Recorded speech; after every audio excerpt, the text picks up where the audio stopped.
คือโทษอีเมได้เตพอกันทางลายปีนี้อีเมเท่าไร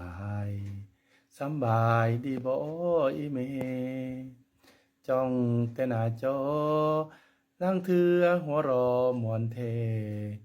ยามเว้ายามคุยน้ำอีเมสุขเทแต่น้ำตาไหลคืดฮอดอีเมเห็นแต่หน้าเมทางลายมืออื่นอยากเมื่อเทพตายอยากไปกราบกอดอีเมบอกไกลบอกไกล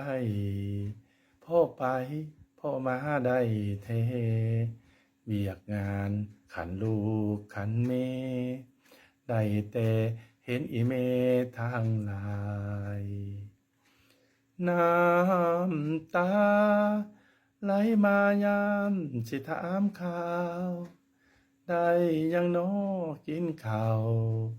ลูกเต้าเขาหาให้ไปกินเสพบ่เขามีให้กินน้อยหลายพ่อถามสะอึกน้ำลายเอาไว้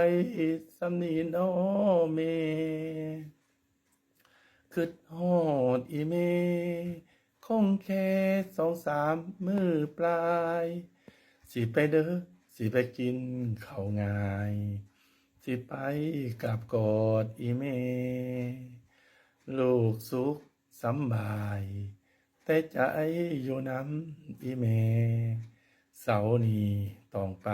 แท้ๆสิไปกอดอีเมโอ้ยคือฮอดหลาย